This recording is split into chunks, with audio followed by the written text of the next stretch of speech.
നമ്മളെല്ലാവരും കറക്റ്റായിട്ട് ട്രേഡിൽ എൻട്രി എടുക്കുന്നു. പക്ഷെ നമ്മൾ സ്റ്റോപ്പ് ലോസ് ട്രേഡിൽ ചെയ്തുകൊണ്ടിരിക്കുമ്പോൾ സ്റ്റോപ്പ് ലോസ് മിക്കപ്പോഴും ഹിറ്റ് ആവാറുണ്ട്. ഹിറ്റ് ആയതിനു ശേഷം നമ്മുടെ ടാർഗറ്റിലേക്ക് മാർക്കറ്റ് മൂവ് ചെയ്യാറുണ്ട്. അപ്പൊ നമ്മൾ ഈ സ്റ്റോപ്പ് ലോസ് ട്രെയിൽ ചെയ്യുമ്പോൾ എന്താണ് സ്റ്റോപ്പ് ലോസ് ഹിറ്റ് ആവുന്നത്? ഈ ട്രെയിലിംഗ് സ്റ്റോപ്പ് ലോസ് എന്തുകൊണ്ട് ഹിറ്റ് ആവും?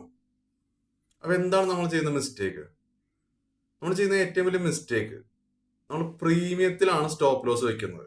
ഈ പ്രീമിയത്തിൽ സ്റ്റോപ്പ് ലോസ് വെച്ച് കഴിഞ്ഞാൽ മിക്കപ്പോഴും ഹിറ്റ് ആവാൻ ചാൻസ് കൂടുതലാണ്. അതിന്റെ ഒരു റീസൺ പറയുകയാണെങ്കിൽ നമ്മുടെ അണ്ടർലൈൻ അസറ്റ് മൂവ്മെന്റ് അനുസരിച്ചാണ് ഇവിടെ നമ്മുടെ പ്രീമിയം മൂവ്മെന്റ് നടക്കുന്നത്. നമ്മൾ എടുത്തേക്കുന്ന സ്ട്രൈക്കിന്റെ പ്രീമിയം മൂവ്മെന്റ് എടുക്കുന്നത് അണ്ടർലൈൻ അസറ്റിന്റെ മൂവ്മെന്റ് അനുസരിച്ചാണ്. അപ്പൊ ഈ underline asset in case side vase പോവുകയാണെങ്കിൽ നമ്മൾ എടുത്തേക്കുന്ന പ്രീമിയത്തിന്റെ പ്രൈസ് ഡ്രോപ്പ് ആവാൻ ചാൻസ് കൂടുതലാണ്. അപ്പൊ ഈ പ്രൈസ് ഡ്രോപ്പ് വന്നു കഴിഞ്ഞാൽ നമ്മുടെ സ്റ്റോപ്പ് ലോസ് ഹിറ്റ് ആവും. അപ്പൊ ഈ ഒരു കാര്യം കൊണ്ടാണ് നമുക്ക് എപ്പോഴും ഇത് സംഭവിക്കുന്നത്. അപ്പൊ നമ്മൾ ഇനി ഇത് അവോയ്ഡ് ചെയ്യാൻ നമ്മൾ സ്പോട്ട് ചാർട്ടിൽ തന്നെ നമ്മൾ സ്റ്റോപ്പ് ലോസ് ട്രെയിൽ ചെയ്യാം. ഈ സ്പോട്ട് ചാർട്ടിൽ എങ്ങനെ സ്റ്റോപ്പ് ലോസ് ട്രെയിൽ ചെയ്യണം? നമ്മൾ എക്സിക്യൂഷൻ എടുക്കുന്ന ക്യാൻഡിൽ, നമ്മൾ എക്സിക്യൂട്ട് ചെയ്യുന്ന ക്യാൻഡിൽസിന്റെ അണ്ടറിൽ നമ്മൾ പ്രോഫിറ്റിലേക്ക് റൈഡ് ചെയ്ത് കഴിഞ്ഞാൽ നമ്മൾ ഒരു നല്ലൊരു ക്യാൻഡിൽ വന്നു കഴിഞ്ഞാൽ ആ ക്യാൻഡിൽ, ഓരോ ക്യാൻഡിൽസിന്റെ അണ്ടറിൽ നമ്മളൊരു സ്റ്റോപ്പ് ലോസ് വെക്കുക, എന്നിട്ടും റൈഡ് ചെയ്യാൻ ശ്രമിക്കുക. അപ്പൊ നമുക്ക് സ്റ്റോപ്പ് ലോസ് ഇഷ്യൂസ് വരല് കുറവായിരിക്കും.